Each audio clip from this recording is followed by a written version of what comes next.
Now let's plot that graph for the equation which we have derived, that is nt is equals to n naught ERT. So when we plot the graph of n with respect to time, what is this n? Majorly what is this n बच्चों बताओ? भाई population density है, इसी class में तो पढ़ा रही हूँ, पॉपुलेशन डेंसिटी, ठीक है। चलो है हमारा ये पॉपुलेशन डेंसिटी, ओके, कोई डाउट? ओके, सो क्योंकि this is an exponential growth curve, when we plot this we get a curve of something, timing लिख लो, चलो 1 2 3 4 100 1000 1500 2000 के साथ अगर देखोगे तो initially you will get a lag phase, and then suddenly you will see an exponential growth in an organism. Can you see the lag phase of graph when you plot this population density with compared to time? You get such type of graph for nt n naught into ERT, which is called as J-shaped graph. Then denotes for dn by dt is equals to Rn. और ये equation कहां से आया ये मैं पढ़ा चुकी हूं आपको, कोई डाउट? याद रखना, this shape of graph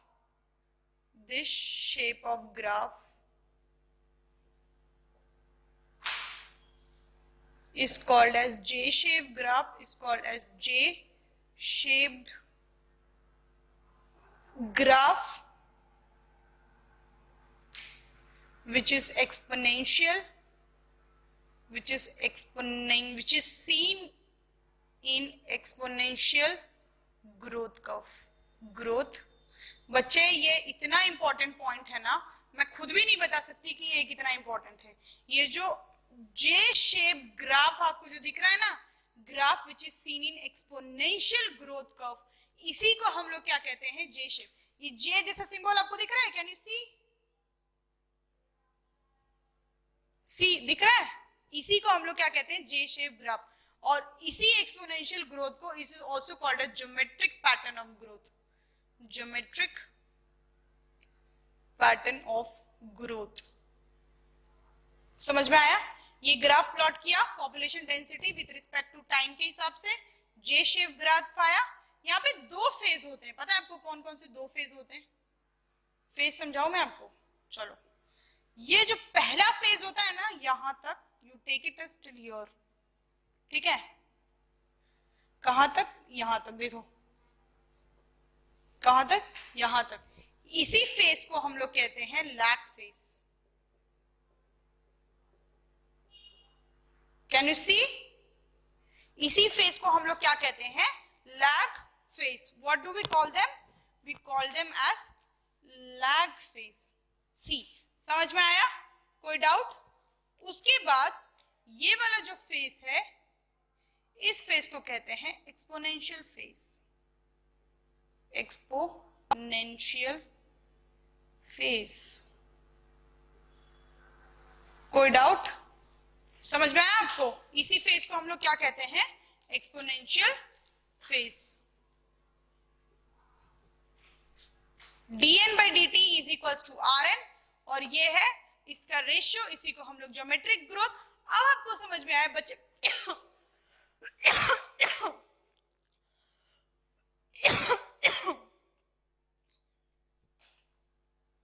तो अब आपको समझ में आया कि such if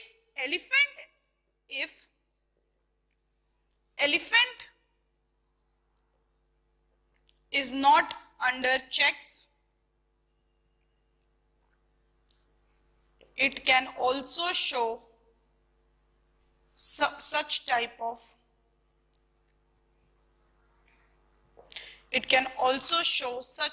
of exponential growth pattern, exponential growth pattern। समझ में आया? अगर एलिफेंट को चेक्स में नहीं रखा तो वो भी इसी टाइप ऑफ एक्सपोनेंशियल ग्रोथ, पहले सडन स्टॉप देन बढ़ता है, जिसमें 2, अगर आपसे कोई पूछे एक्सपोनेंशियल ग्रोथ पैटर्न में कितने फेजेस होते हैं, 2 फेज, लैग एंड एक्सपोनेंशियल, बाकी कोई फेज नहीं होता, ठीक है। चलो, एंड मैंने आपको बताया था कि मैं आपको कुछ वैल्यूज ऑफ आर लिखवाने वाली हूँ, लिख लो। आर क्या था, B minus D, birth rate minus death rate था, लिखो। चलो कम ऑन, एनर्जेटिक रहो बच्चों।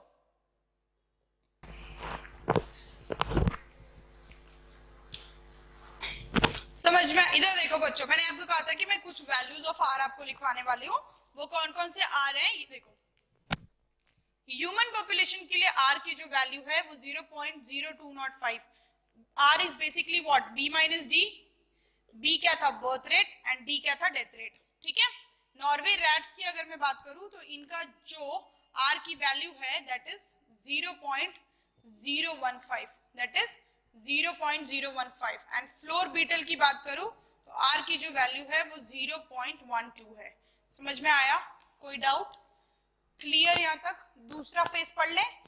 चलो नेक्स्ट हेडिंग डालो, लॉजिस्टिक ग्रोथ कर्व। याद रखना बच्चों, अगर एक क्वेश्चन इसमें से नहीं आया then I will teach you again. It is important यार, इससे आता ही है। चलो पढ़ो, put the next heading as logistic growth curve. Now give the next growth curve that is logistic growth curve. उसी को लास्ट एक्सपोनेंशियल ग्रोथ कर्व को मैंने आपको क्या बताया था, that is also called as J shaped curve, और J shape growth curve उसको बताया था मैंने आपको, याद करो बच्चों, ठीक है। अब दूसरा प्रोसेस हम लोग देखते हैं, दूसरा ग्रोथ पैटर्न। हम लोग ग्रोथ मॉडल देख रहे हैं ना, पहला क्या देखा एक्सपोनेंशियल, दूसरा क्या था लॉजिस्टिक। तो अब हम लोग दूसरे पड़ाव पर आ गए, that is logistic growth model या लॉजिस्टिक ग्रोथ कर्व देख रहे हैं। एक्सपोनेंशियल किसमें देखा था, जहां पे रिसोर्सेस अनलिमिटेड थे, ठीक है, कोई रेस्ट्रिक्शन नहीं था, जितने रिसोर्सेस थे उतने ऑर्गेनिजम्स टेंड्स टू ग्रो हो रहे थे, उतने ग्रो हो करके वो एक डिफरेंट और ब्यूटीफुल ग्रोथ दिखा रहे थे, जिसको हमने पढ़ा exponential growth curve, correct, yes. Now we are going to see logistic growth curve. ये बहुत ज्यादा रियलिस्टिक है, this is more, this growth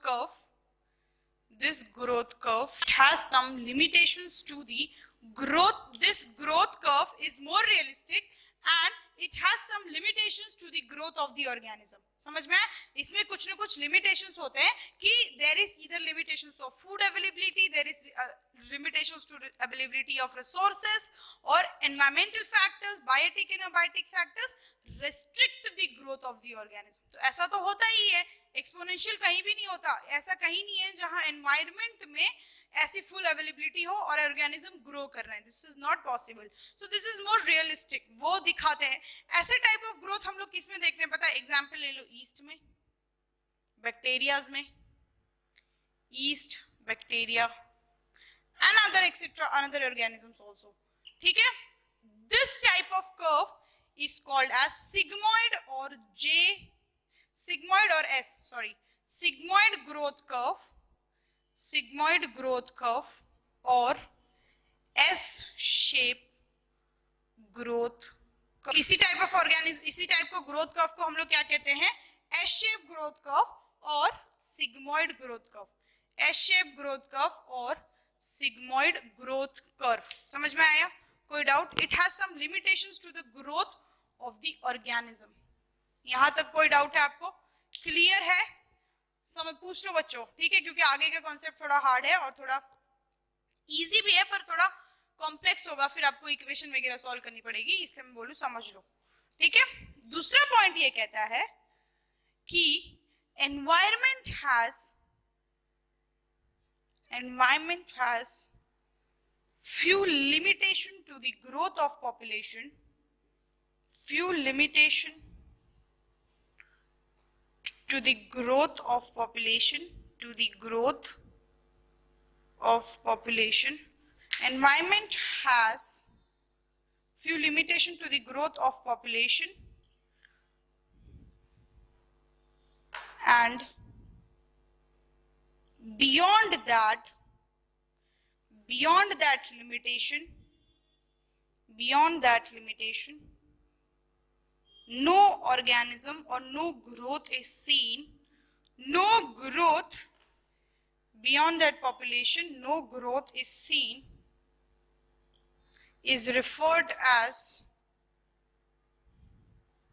important point है और बहुत ज्यादा है क्योंकि आगे का कॉन्सेप्ट इसी से समझ में आएगा, denoted by K, carrying population density denoted by what, बताओ बच्चों, चलो होशियार बच्चों, denoted by K, denoted by N, and carrying capacity denoted by K. क्या कहा, environment has some amount of limitation, environment के पास कुछ न कुछ लिमिटेशंस होती है, वो बहुत ज्यादा ग्रोथ ऑफ पॉपुलेशन को एक्सेप्ट नहीं कर सकता, either due to less availability of space, either due to less availability of food resources etcetera. So this is one limitations of growth of population, and beyond that उस एक growth तक ही वो population को accept कर सकता है अपने environment को, बियॉन्ड दैट उससे ज्यादा कोई ग्रोथ नहीं दिखता, beyond that limitation there is no growth, there is no growth, उस limitation के आगे कोई growth नहीं होती, and is seen, no growth is seen, and when organism, that amount of organism or the population which an environment or which an surrounding can carry with a referral property or with a acceptance property, that is called as carrying capacity। उसके आगे कोई growth नहीं होती, उतनी ही organism carry करने की उसकी ability होती है, that capacity is called as carrying capacity. समझ में आया, कैरिंग कैपेसिटी। एंड ये इसीलिए इसको लॉजिस्टिक बोलते हैं क्योंकि उससे ज्यादा इसमें कोई ग्रोथ नहीं दिखता, उसके बाद एनवायरनमेंट कैसा पॉपुलेशन दिखाता है तो वो एक स्टेबल हो जाता है, अभी आपको ग्राफ से भी समझ में आएगा।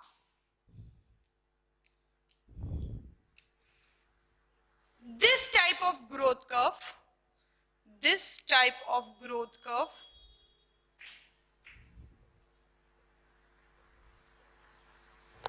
shows few phases which includes first phase as lag phase, second phase as positive acceleration phase, positive acceleration phase, third phase as exponential phase,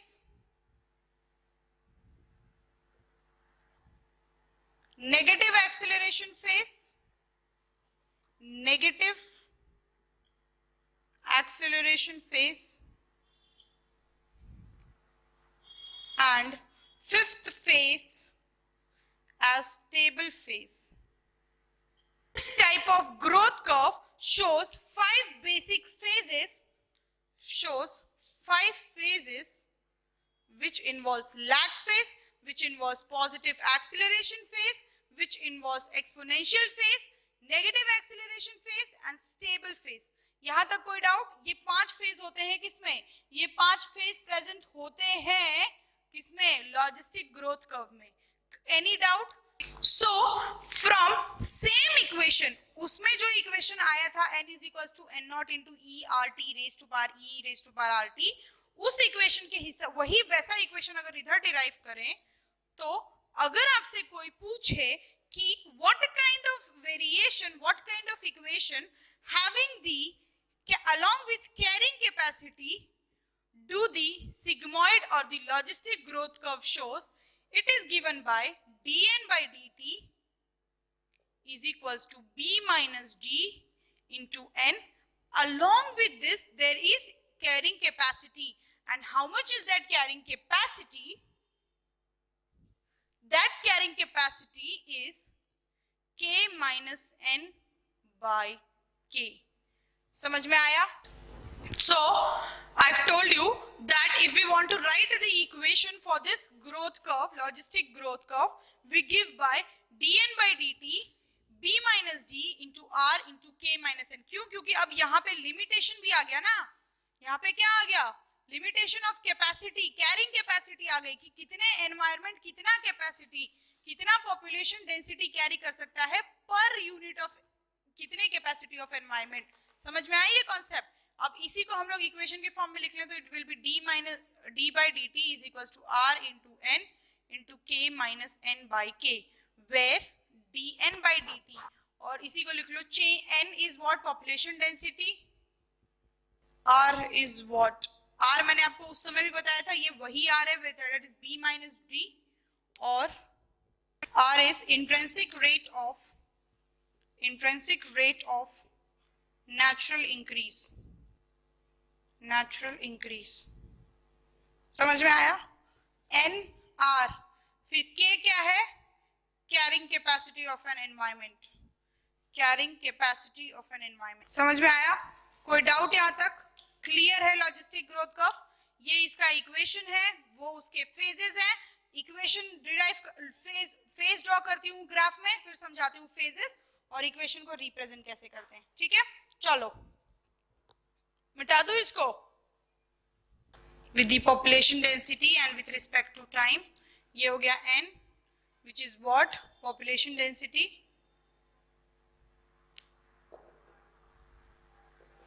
this is what? With respect to time. What kind of growth can you see? You can see sigmoid or S-shaped growth. Sigmoid और S-shaped growth. समझ में आया? ये देखो, ये हमारा growth curve है जिसको हमने पॉपुलेशन डेंसिटी n और टाइम के हिसाब से प्लॉटिंग कर रहे हैं। अब इसके फ्यू फेजेस नाप लेते हैं। क्या नापेंगे? सबसे पहला जो फेज है ना, दैट इज लैग फेज।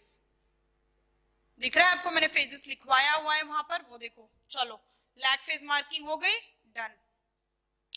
दूसरा जो फेज है, दैट इज तीसरा जो फेज है, वो वेरी इंपॉर्टेंट फेज है, उसको हम लोग एक्सपोनेंशियल फेज भी कहते हैं। लिख लो यहां से, थोड़ा बड़ा लिख बनाना, which is also called as exponential phase.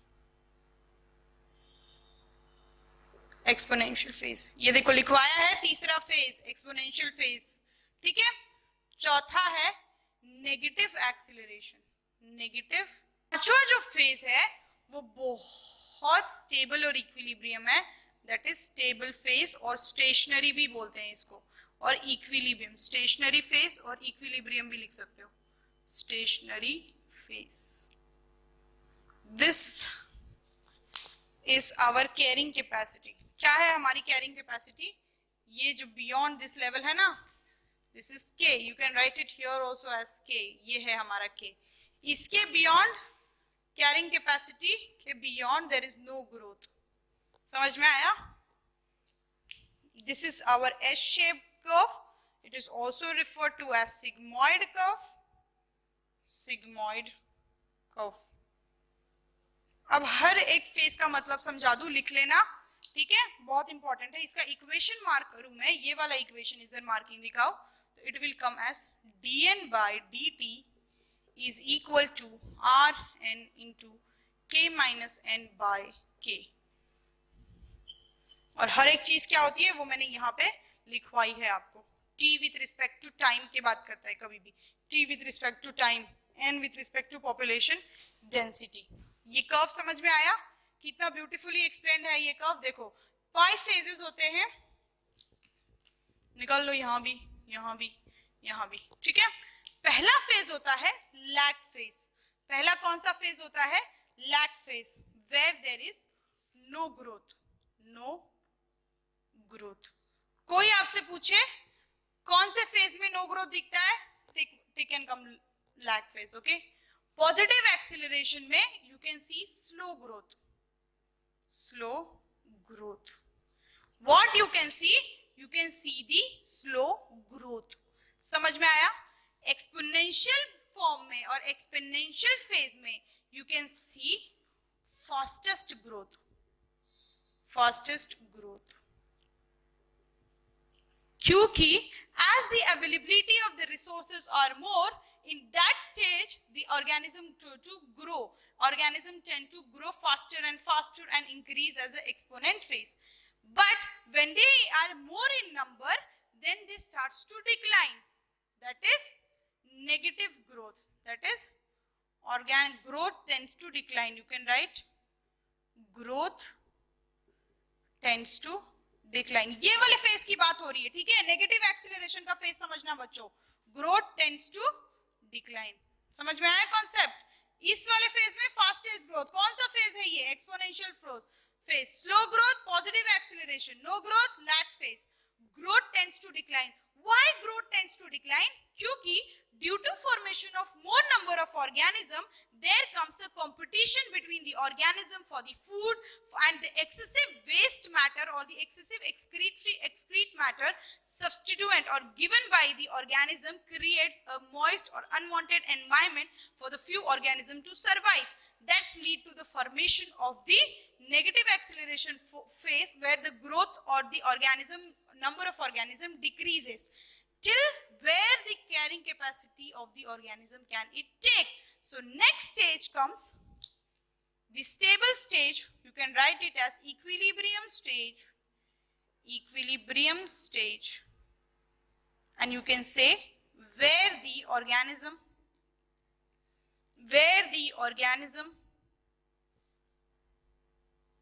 tends to be stable, and it is the number which environment can carry,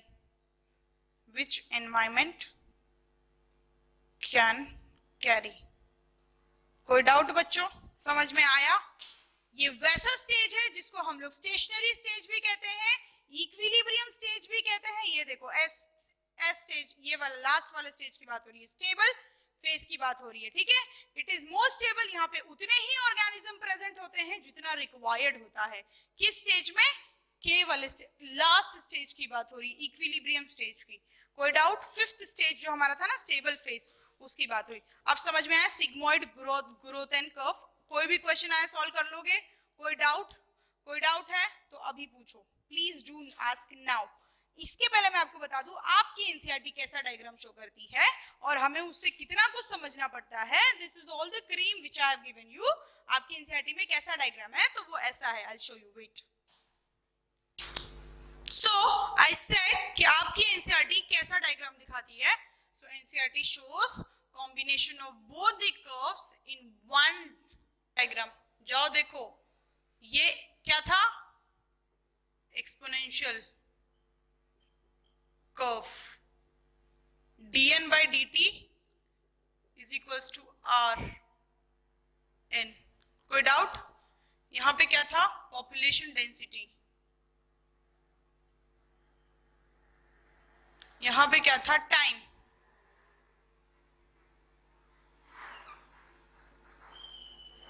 this was time, this was population density. Exponential curve dn by dt is equals to rn। और यहां पे लिखना चाहो तो n dn by dt is equals to rn into k by n, k minus n by k। ये equation का curve which is also called as sigmoid or logistic curve। कोई doubt? Clear है? समझ में आया? असिम्प्टेट के केस में क्या होता है ना, when population और when species become asymptote, ये जो मैंने आपको लास्ट वाला फेज पढ़ाया था, कुछ याद आ रहा है? कौन सा फेज था बच्चों? बोलो। Stable phase. उसी के पीरियड में जब k is equals to asymptote phase और ये जो स्टेबल फेज था हमारा लास्ट वाला फेज, और यहां पे तुमको आपको दे देगा ये है आपका k। क्या है ये? k। तो स्टेबल फेज में what you can write it? You can write it as asymptote phase when k is equals to n, when k is equals to n, where the population is stable, no further growth can be seen, no change in population can be seen। no change in population मतलब no dn by dt क्या था?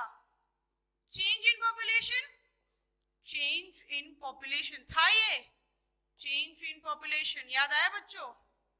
dn by dt क्या था? Change in population था। तो k is equals to n डाल के देखें इस इक्वेशन में, dn by dt is equals to rn into k की जगह n डाले, n minus n by k। क्या हो गया ये? rn into 0। क्या हो गया ये? 0। dn by dt is equals to 0। और वही तो कहता है अस्टिम्टेड और स्टेबल फेज, जहां पे कोई ग्रोथ ऑफ ऑर्गेनिज्म ना दिखे, जहां पे कोई ग्रोथ ऑफ पॉपुलेशन ना दिखे फर्दर, उसी फेज को हम लोग क्या कहते हैं, स्टेबल फेज। क्योंकि जब dn/dt दिख गया that means there is no change in population, क्योंकि चेंज इन पॉपुलेशन क्या है, 0, ना पॉपुलेशन बढ़ रही है ना घट रही है, उसी को हम लोग स्टेबल फेज कहते हैं और उसी को हम लोग कैरिंग कैपेसिटी कहते हैं। पूछा हुआ क्वेश्चन है बेटा ये, जाके देखो नीट 2017 में, नीट 2017 में आपको यही क्वेश्चन सेम फेज में पूछा हुआ है, what is asymptotic phase, when will this graph occur a asymptotic phase। चुपचाप से आपको टिक मार्क करना था answer as k equals to 1, क्योंकि when dn/dt क्या है, no change, that is called as asymptotic phase। और ये कब होगा, जब dn/dt equals to 0। कुछ बच्चों ने r is equals to 0 भी अप्रोच ऑप्शन में था, r approaches 0, पर r 0 तब होगा जब बर्थ रेट और डेथ रेट में इक्वालिटी होगी। ऐसा कभी हुआ है, नेचुरली सोच के देखो बच्चों, कभी नहीं हो सकता यार, क्यों होगा, इधर it can be increment in birth rate, इधर it can be decrement in death rate, कुछ भी हो सकता है, बट इक्वालिटी नहीं हो सकती। Birth rate and death rate का रेशियो आर की वैल्यू नेगेटिव आ सकती है, 0 बहुत रेयर केस में होती है, that is one of the case which is I will discuss when I will discuss the question paper soon, उसमें बात करेंगे। लेकिन अभी के लिए आप इतना समझ में आया, असिम्प्टेड फेज कब होगा, k इक्वल्स टू n के केस में होगा, dn/dt 0 आ गया, पल्ले पड़ा, कुछ सॉल्व कर रहे हैं क्वेश्चन 2017, जस्ट आपके 3 साल पहले दिया हुआ पेपर आप इस साल दोगे, वो बच्चों ने 2 साल पहले दिया हुआ था, दो बैच के आगे, same thing I have taught to them also and I am teaching to you also. कुछ फर्क है, कोई फर्क नहीं है, जो चल रहा है वही पढ़ रहे हैं, समझ में आया, बस याद रखना है। अब मई तक अगर भूल गए तो फिर गलती नहीं कह सकते, इसको गुनाह है, ये गुनाह। You should not forget the concept what I am teaching in the class, it goes in hand in hand. जाओ चेक करो, नीट 2017 का क्वेश्चन जाके चेक करो, समझ में आएगा आपको कि ये सेम क्वेश्चन पूछा हुआ है, कितना इजी है। इससे याद रखने के अलावा क्या आपको कहीं रटने की जरूरत है, जितना पढ़ाया है जरूरत ही नहीं है, जितना पढ़ाया याद रखो, टिक मार करके चले आओ घर, मैम आपने जो बोला था वही आया, वही, that's all we have done, we have clarified the exam। और क्या चाहिए, कुछ चाहिए नहीं। एक और क्वेश्चन, एक और पॉइंट आपको बताती हूं कि आर स्पीसीज के सिलेक्शन कैसे होते हैं, तो वो 2 टाइप्स के सिलेक्शन होते हैं, अदर टाइप के भी होते हैं, बेसिकली 2 टाइप लिख लो, आर सिलेक्टेड स्पीसीज एंड के सिलेक्टेड स्पीसीज। के सिलेक्टेड स्पीसीज, जब मैंने आपको इवोल्यूशन पढ़ाया था तब मैंने आपको ये दोनों चीज बताई थी कि आर सिलेक्टेड स्पीसीज और के सिलेक्टेड स्पीसीज क्या होते हैं, क्लियर। और नहीं जिन्होंने देखा, नहीं याद है, वापस से इवोल्यूशन हम जल्द से जल्द स्टार्ट करेंगे तो उसमें आपको ये इसका लेक्चर मिल जाएगा, ठीक है। चलो, R selected species basically show the J curve, यानी exponential growth. K selected species show logistic curve, कोई डाउट, याद रख लो, ये इंपॉर्टेंट है। एक और क्वेश्चन करवाओ, कोई नहीं, चलो शीट डिस्कस करेंगे तब कर लेंगे, ठीक है। चलो, selected species are those species which are mostly unstable and first of all they are large in number and small in size। जाके पन्ने पलटो इवोल्यूशन के बच्चों, large in number and evolution in size। जिनका क्रैश कोर्स चल रहा है ना वो याद ही रख लो ये सब, ठीक है, फटाफट प्लीज याद रखो। ये सारे एग्जाम में आपको जो क्वेश्चन दिखेंगे ना तब मेरी बातें याद आएंगी कि हाँ ऐसे बताया था, ठीक है। चलो, unstable and plus they are large in number and smaller in size and K selection species are stable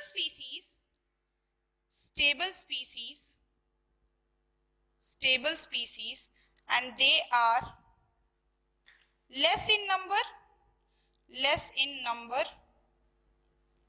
and bigger in size।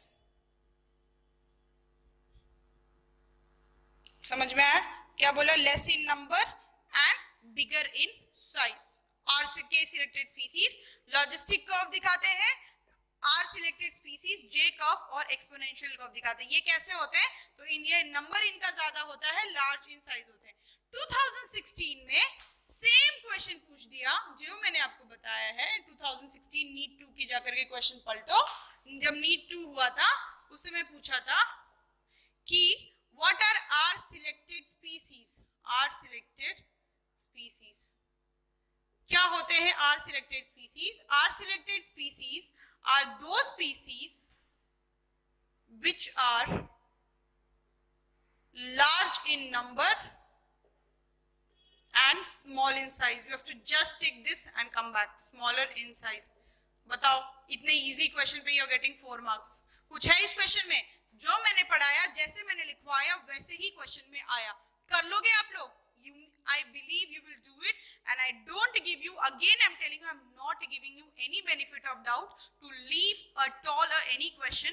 Her point जरूरी है, जितना पढ़ाया है उतना जरूरी है। क्रैश कोर्स वाले सब कुछ याद रखो, जितना आपको चल रहा है ना, राम कहानी सुन के याद रख लोगे तो भी आपका काम हो जाएगा। बायोलॉजी का तो काम हो ही जाएगा। I give you a benefit of doubt. Okay, चलो नेक्स्ट वी विल सी दी। एक छोटा सा टॉपिक डालो, सेंसस देख लेते हैं। एम्स वगैरह में पूछे जाते हैं सेंसस कब हुआ था, कब पॉपुलेशन क्या होता है, वो सारी चीजें छोटा सा देख लेते हैं। कॉन्सेप्ट सेंसस, टॉपिक डालिए सेंसस। What is census? लिख लो, census is an association, census is an association which counts the number of population, which counts the number of population,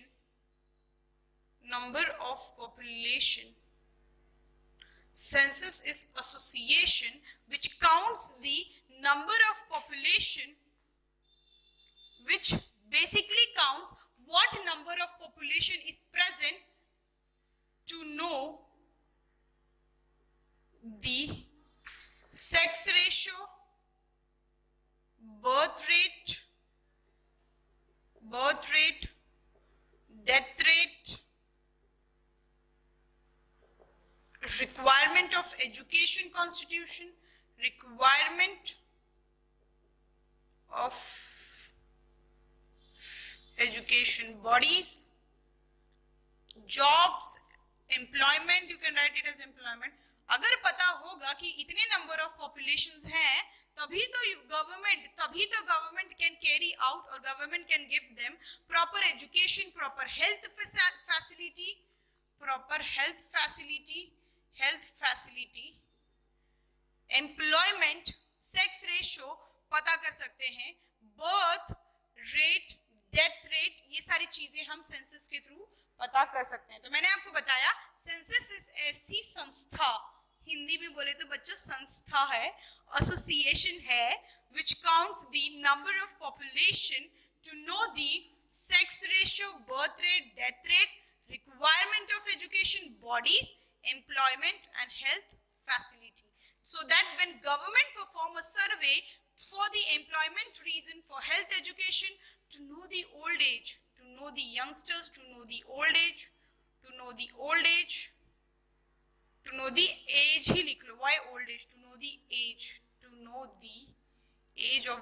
of the population, and death rate, birth rate, require how many education bodies, educational institutions like schools, colleges, universities, what kind of this can be built, so that association is called as census। census ये ऐसी एक संस्था है जो age which counts the population for knowing of the age, birth rate, sex ratio, death rate, requirement of education bodies, employment, health facilities।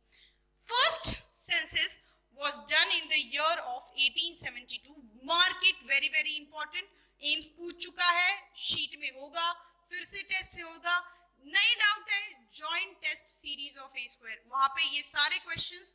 Crash course वाले, मैं seriously बोल रही हूँ, जो लोग क्रैश कोर्स के लिए वीडियो देख रहे हैं, ए स्क्वायर की टेस्ट सीरीज ज्वाइन कर ले। You will get a sheet of series जिसमें आपको ये सारे जो एम्स के पूछे हुए छोटे छोटे क्वेश्चंस है ना, you will get it, and then you will come to know where you suspend, कहाँ अप्लाई करते हो, उतनी मेहनत करो। ठीक है बच्चे, अभी भी कुछ नहीं बिगड़ा, जितना रिविजन मारना है मार लो। ठीक है, चलो, important is first 1872 first census was done. First census was done. समझ में आया? census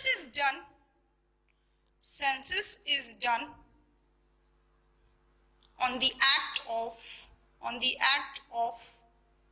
1948 census provision act. ये भी इंपॉर्टेंट पॉइंट है। या ये कब किस एक्ट के ऊपर सेंसस करा गया था? तो 1948 सेंसस प्रोविजन एक्ट हुआ था। उसके बाद हर 10 साल हर 10 साल बाद पॉपुलेशन की गिनती होती है कि कितने पॉपुलेशन बढ़ा है, घटा है, क्या है, कैसा है। So it occurs after every 10 year, last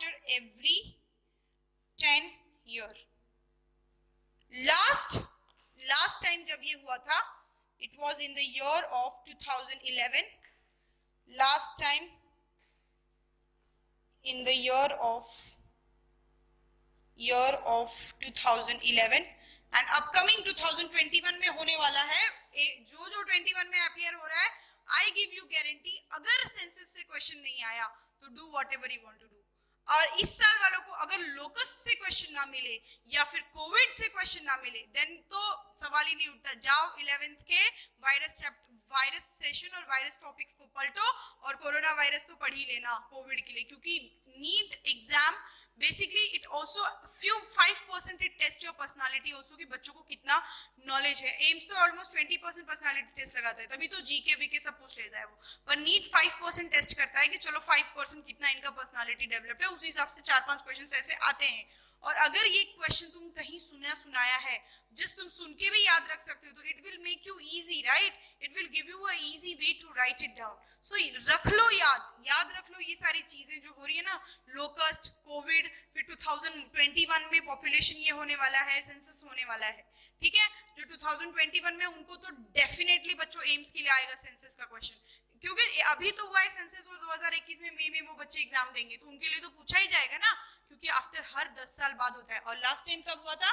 2011 में। आपसे ये भी पूछ देगा कब हुआ था, तो 2011 में। क्यों? क्योंकि 2021 अपकमिंग है सेंसस के लिए। क्वेश्चन ऐसे पूछता है, ऐसे पूछते ही नीट वाले, ऐसे पूछते हैं उनकी एसोसिएशन। आपसे थोड़ी पूछेगा व्हाट इज सेंसस डिस्क्राइब, आपको समझने के लिए सेंसस है। क्या पूछेगा?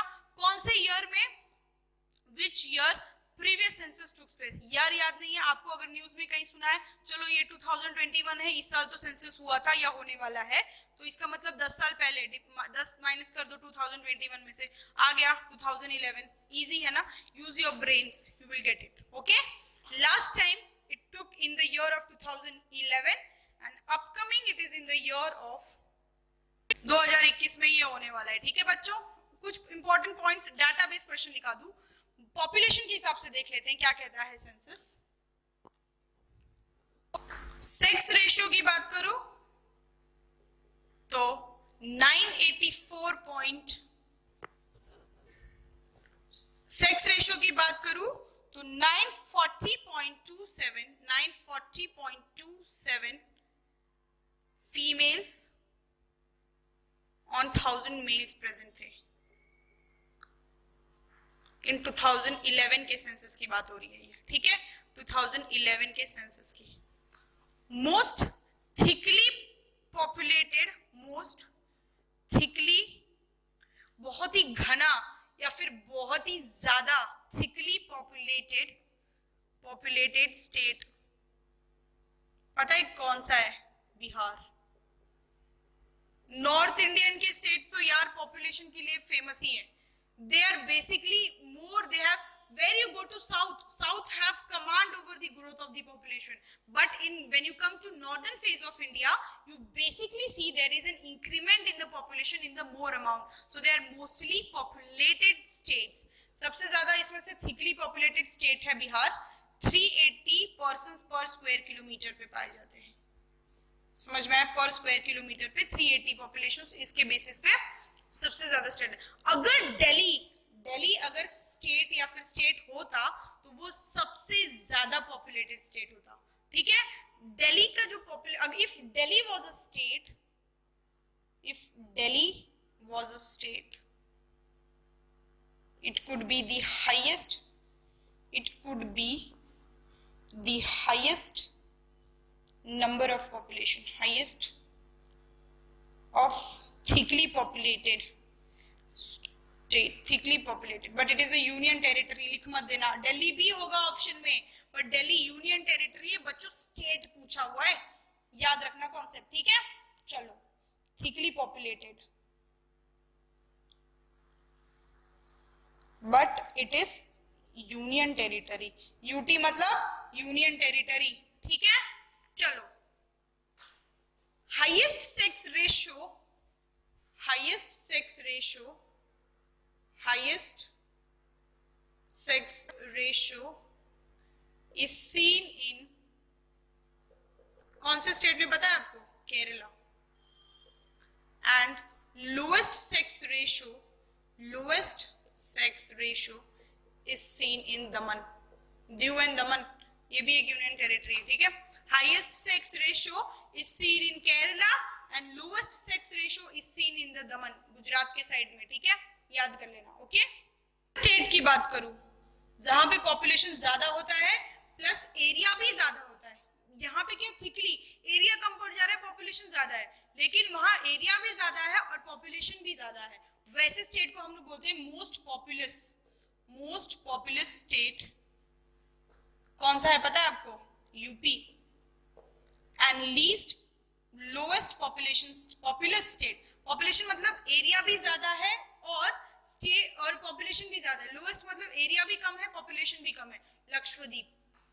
मैंने आपको इंडिया का मैप इसीलिए पढ़ाया था, जनरल नॉलेज भी जोड़ सको बच्चों, एम्स जीके, मैम आप एम्स जीके करवाओ ना, एम्स जीके करवाओ ना, ये रहा एम्स जीके प्लस ये रहा एम्स के टाइप का क्वेश्चन, लिख लो, रट लो, सॉल्व कर लो, ठीक है। चलो, लोएस्ट पॉपुलस स्टेट पता है क्या है? लक्षद्वीप, लक्षद्वीप, समझ में आया? Most populous state UP, lowest populous state Lakshadweep, highest sex ratio seen in Kerala, lowest sex ratio seen in, बताओ, दमन, ठीक है। सेक्स रेशियो कितना है अपने इंडिया का? 940.27 फीमेल के हिसाब से 1000 मेल्स पर, इतने फीमेल्स होते हैं तो इतने मेल्स होते हैं, ठीक है। मोस्ट थिकली पॉपुलेटेड स्टेट कितना है? बिहार, 380 स्क्वायर किलोमीटर पर ह्यूमन पॉपुलेशन पाए जाते हैं इतने। अगर दिल्ली कोई स्टेट नहीं होता तो दिल्ली सबसे ज्यादा पॉपुलेटेड यूनियन टेरिटरी, अभी तो वो यूनियन टेरिटरी है, so you can write it as Delhi is the most populated place in an India, which is, क्या है वो? एक union territory, so we are not talking, we mostly refer to state की बात कर रहे हैं, तो वो बिहार है। यहाँ तक कोई डाउट? 1872 में पहला census, first census was done and census is done on the age act of 1948 के एक्ट, सेंसस प्रोविजन एक्ट के ऊपर हुआ था, ठीक है। बता दूं लिटरेसी रेट, तो सबसे ज्यादा हाईएस्ट लिटरेसी रेट जो होती है ना वो केरला की है, अपने इंडिया में हाईएस्ट लिटरेसी रेट है वो केरला की, यहाँ पे लिख लो, highest literacy rate, literacy rate कौन से स्टेट की है पता है? Kerala. And lowest literacy rate फिर से Bihar, lowest literacy rate is again of Bihar. तो यहाँ तक हमने सेंसस कंप्लीट कर दिया, 10 मिनट का एक छोटा सा टॉपिक था, अच्छा टॉपिक था, अच्छे से पढ़ा, कुछ चीजें याद रखना। Highest populated, mostly thickly populated state Bihar, most populous यानी एरिया भी ज्यादा, एरिया भी ज्यादा, पॉपुलेशन भी ज्यादा, क्या हो जाएगा? यूपी। लोएस्ट पॉपुलस मतलब एरिया भी कम, पॉपुलेशन भी कम, लक्षद्वीप। हाईएस्ट लिटरेसी रेट किसका है? किसका है? Kerala. Lowest literacy rate Bihar. समझ में आया? अगर दिल्ली यूनियन टेरिटरी नहीं होता तो दिल्ली अगर स्टेट होता तो वो सबसे ज्यादा पॉपुलेटेड होता, ठीक है। सेक्स रेशियो सबसे ज्यादा कहाँ पाया जाता है? तो वो केरला में पाया जाता है, ठीक है। और अगर लोएस्ट सेक्स रेशियो कहाँ पाया जाता है तो वो दमन में। यू नो केरला की लिटरेसी रेट कितनी है बताओ मैं? 0.91 इसकी लिटरेसी रेट है and it has been also found that it is increase to 96.91।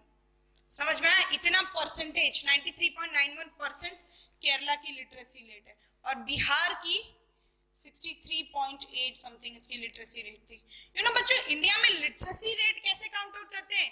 जिनको लिखना पढ़ना आता है, those person who are able to write their name in English, in Hindi or इन मराठी, जो अंगूठा छाप नहीं होते उसी को हम लोग बोल देते हैं लिटरेसी रेट। समझ लो कहाँ एग्जिस्ट करते हैं, समझ में आया? लिटरेसी रेट किसको कहते हैं? Those individuals who are able to write and their name in Hindi, English, Marathi और any of their regional languages.